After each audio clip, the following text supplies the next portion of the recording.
Доброго времени суток, дорогие подписчики и гости канала. Великая Отечественная война принесла много горя и потерь нашему народу. Из 16 республик СССР 6 были полностью захвачены противником. Украина, Белоруссия, Латвия, Литва, Эстония и Молдавия. Кроме того, в 1942 году отряды немецких горных егерей через Кавказский хребет на короткий срок проникли на территорию Грузинской ССР. Что касается территории главной республики РСФСР, нынешней Российской Федерации, то немецко-фашистские войска захватили западные, северо-западные, южные и частично северные регионы Центральной России. Красная армия вела на фронте войну против вермахта, а в тылу советским людям не давали покоя бандиты. В обстановке неразберихи и ослабленных местных органах правопорядка стало легче найти оружие и ускользать от закона. Дефицит, рост цен и беззащитность граждан привели к тому, что бандиты стали дерзкими и гнались за наживой, невзирая на сложное для всей страны время.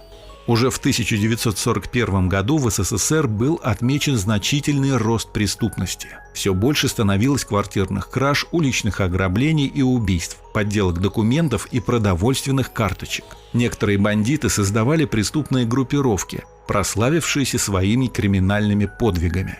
Состав банд пополнялся уклонистами и дезертирами, не желавшими погибать за родину. Например, банда «Зигзаг» из 12 человек лишила сна и отдыха правоохранителей блокадного Ленинграда. Бандиты с 1941 года совершали мошенничество с продовольствием и убийства. Уголовники наладили контакт с немецкой разведкой, взяли в группу сотрудников торговли и украли у города всего более 17 тонн продуктов. Главарь банды Виталий Кошарный, уголовник со стажем, сидевший за подделку документов, как раз для подделки и стал работать с немцами. У них получил типографские шрифты. Взамен он печатал немецкие пропагандистские листовки. По фальшивым карточкам «Зигзаг» получал все продукты, которые поставлялись в город. Конечно, они не только пировали, но и продавали еду за огромные деньги. В ходе своих преступлений они убили милиционера.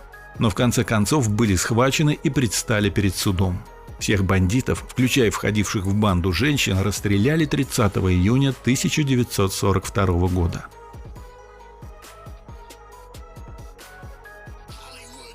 Еще один любитель подделать продовольственные карточки, Герасим Окунев, появился в Москве. 45-летний инженер оборонного завода переехал из Челябинска, где украл шрифт, а затем организовал подпольную типографию. Окунев и его жена печатали все – карточки, пропуска, документы. Полученные преступным путем продукты они продавали на черном рынке. В деле был и сын Окунева. Он воровал на заводе инструменты. В банду входило еще несколько приятелей и коллег инженера, имевших благодаря своей работе доступ к необходимым расходным материалам. И все бы еще долго так продолжалось, но однажды жена Окунева была замечена. Директор магазина, где она постоянно отоваривалась, случайно увидел ее в другом магазине, находившемся довольно далеко от его собственного. Он сообщил об этом в милицию. После проверки банда была обнаружена. И в феврале 1944 года Окунев и его подельник Гайниев были расстреляны. Жену и детей отправили в тюрьму. В Самаре, тогда город Куйбышев, орудовала банда из 9 преступников, все в возрасте от 17 до 20 лет. Возглавлял ее 20-летний Василий Аграфенин.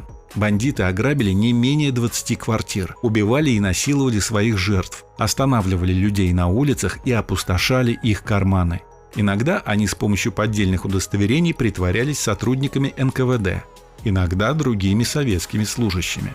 Когда их наконец-то нашли, преступники оказали сопротивление и убили милиционера. Васька Аграфенин был убит, еще один бандит был ранен и отправлен в тюрьму. Банда Хасана Исраилова в Чечено-Ингушетии действовала под предлогом борьбы против коммунистов и включала в себя 14 человек. Они провоцировали других совершать налеты и устраивать беспорядки, не платить налоги, не идти в армию, нападать на советских военнослужащих.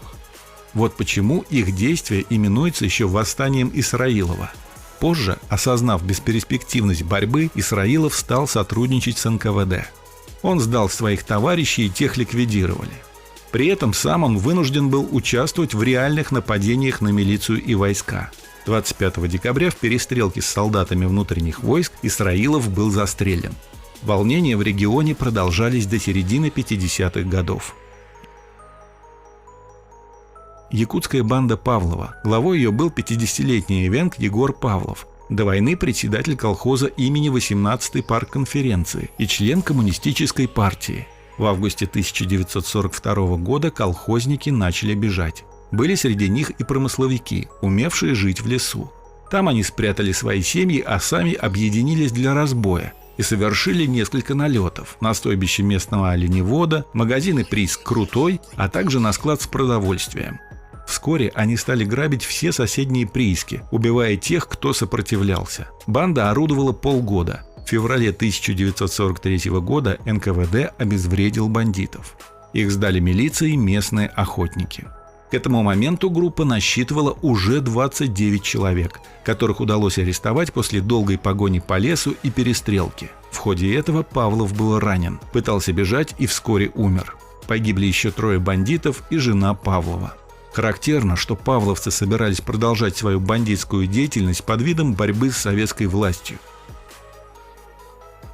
Подобных бандформирований в годы войны было немало. Уровень преступности рос всю войну и начал снижаться только в 1945 году, когда милиционеры начали возвращаться с фронта. На этом у меня все. Если ролик был вам интересен, поддержите нас лайком. И не забывайте подписаться. Спасибо за просмотр.